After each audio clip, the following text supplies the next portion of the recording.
Thank you, President DeMauro. When you said you were going to share a few things, I wasn't quite sure how that was going to go, but it turned out okay, so thank you. Scott's asked me to offer my perspective about OEA's future based on my background and having served you for the past several months since January. My career is a little Forrest Gump-like, not in that it's like a box of chocolates, but more that I pop up from time to time around historic events. I was an organizer for the Illinois Education Association in 1982 and was able to attend the signing of Illinois' collective bargaining law.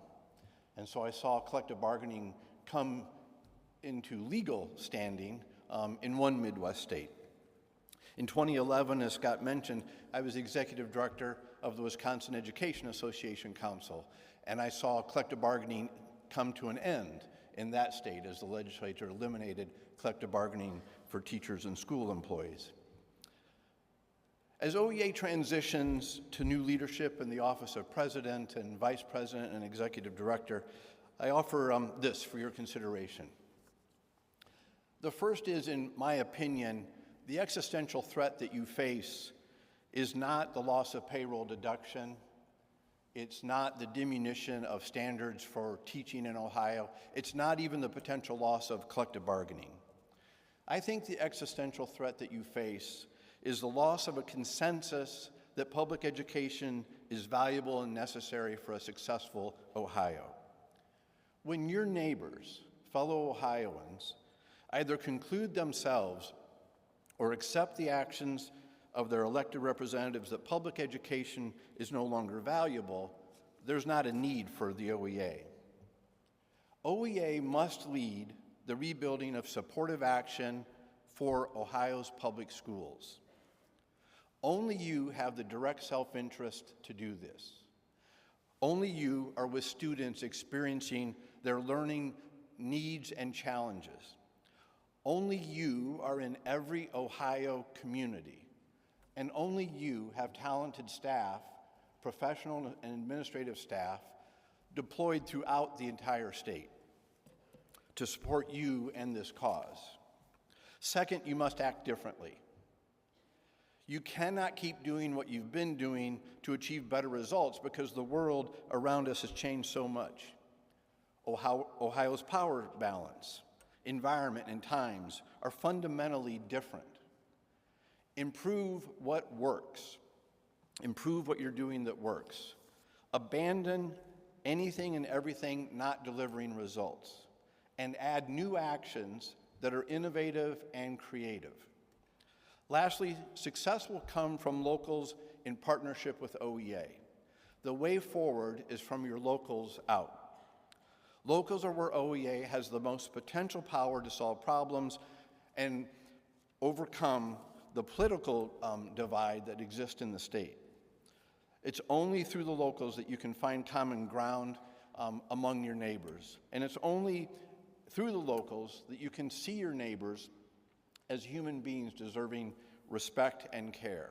It won't happen at the state capitol. It won't happen on social media. It won't happen in the partisan, in the toxic polarization that we have. The way forward to identify shared values is by community to community, by breaking up the toxic polarization feeling that is feeding the attacks on public schools and you.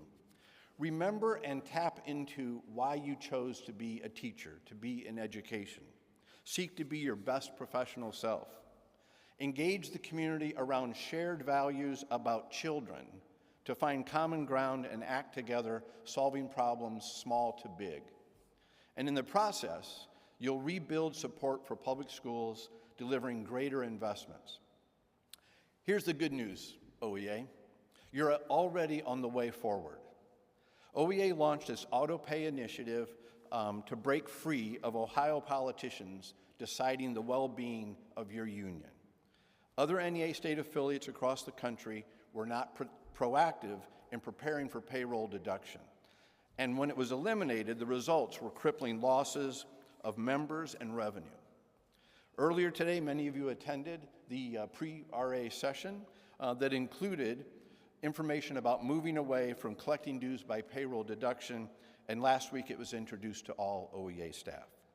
This is a perfect example of OEA leaders being proactive, of acting differently, and it depends on local leaders volunteering to protect you from the whims of state policymakers. Here's more good news. Because of the stewardship of your leaders and previous RA delegates, OEA has financial reserves to fight back. Having these funds available should not be underestimated, because in other states that face the attacks that you're facing, that didn't have financial reserves, they found themselves with no choice but to cut programs and staff in a vicious cycle because they didn't have financial reserves to fight back. You're choosing new member and staff leaders this weekend. You're electing and choosing them to set the course for OEA's future. Trust them. Encourage them. Follow them. Not blindly, of course, but with actions. Assume positive intent in what they're recommending to you, and offer ideas to improve those things, and always keep learning together about how to improve OEA. Martin Luther King Jr.'s last book was called Where Do We Go From Here? And in it, there's much that's applicable, I think, to what you face, but specifically a couple of observations I think are worthy of note tonight. Reverend King wrote, quote, "Our very survival depends on our ability to adjust to new ideas, to remain vigilant, and to face the challenge of change. We are now faced with the fact that tomorrow is today. We are confronted with the fierce urgency of now. In this unfolding conundrum of life and history, there is such a thing as being too late," end quote. I wish you well, and I hope you confront your existential threat. I hope that you act differently, and I hope that you do so from the locals out, because I think it's not too late for OEA and Ohio schools. Thank you.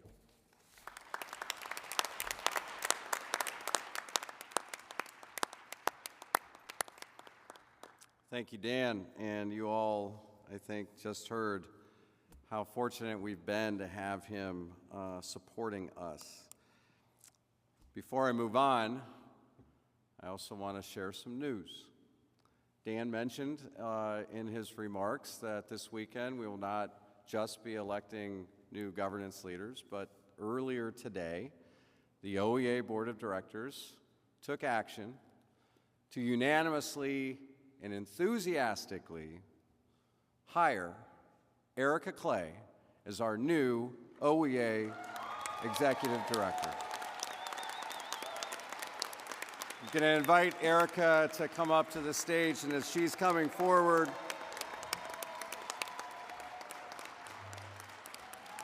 I want to share a few things about Erica.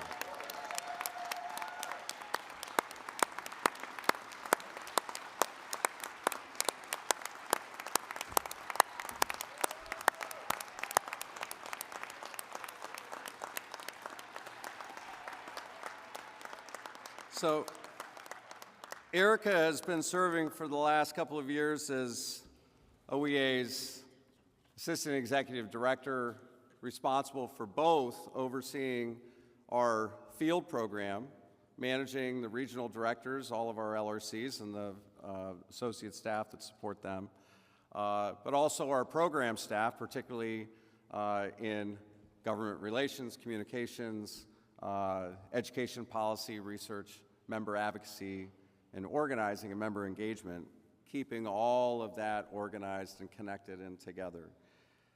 Prior to that, she was a regional director, and before that, she served for about a decade and a half as one of our best labor relations consultants in this state. Erica is an attorney by training, and she worked as a staff attorney at OPSI before coming to OEA.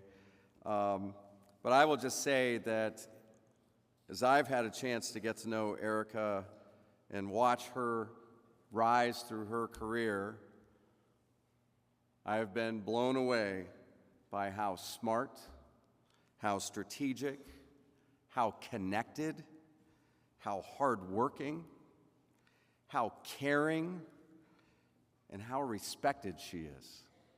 She is someone who truly leans into the work, caring about every single one of our members, showing them how much she respects them through the absolute dedication to her work on a daily basis. She also, hands down, the best dressed person who's ever worked in this organization. But I think, as the board took its action today, one thing that just was very, very clear to me is I can't think of anybody who's going to be a better partner to our new president, Jeff Wensing, to our leadership team, to our management team, somebody who's going to lead all of our staff to continue moving OEA forward in the way that Dan just challenged us to do. It gives me incredible pride and honor to introduce you to the new Executive Director of the Ohio Education Association, Erica Clay.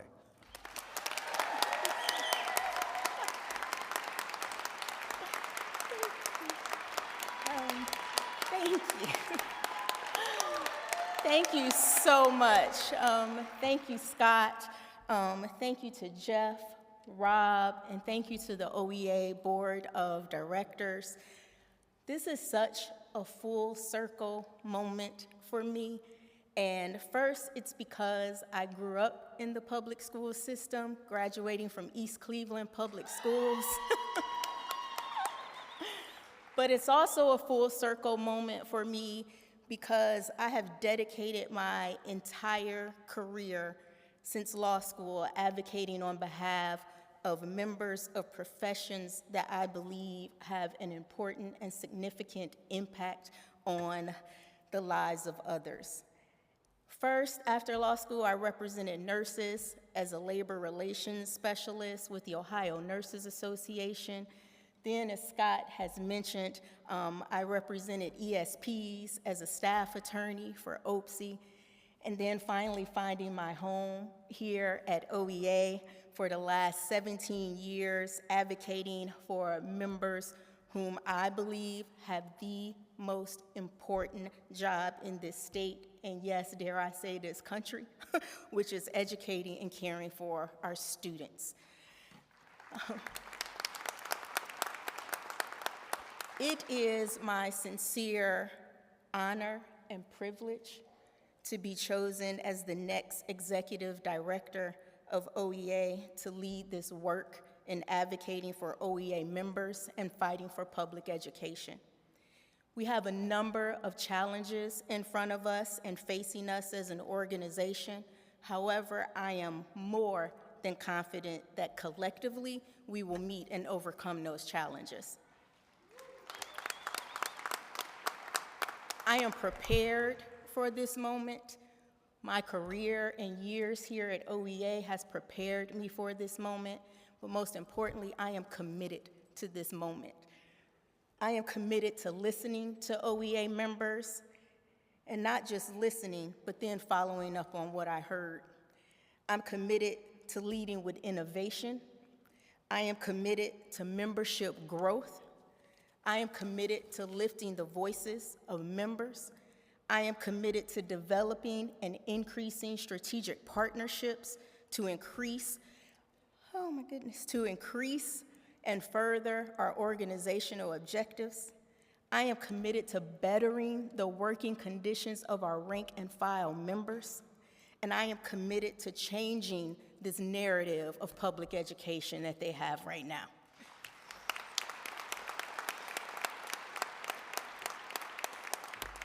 I want to thank you all as OEA members for this significant leadership opportunity to lead the largest and greatest labor organization in this state. Thank you for this tremendous opportunity to champion public education. and not only as a woman, but particularly as a woman of color. I am so looking forward to working in partnership with Jeff as the newly elected president.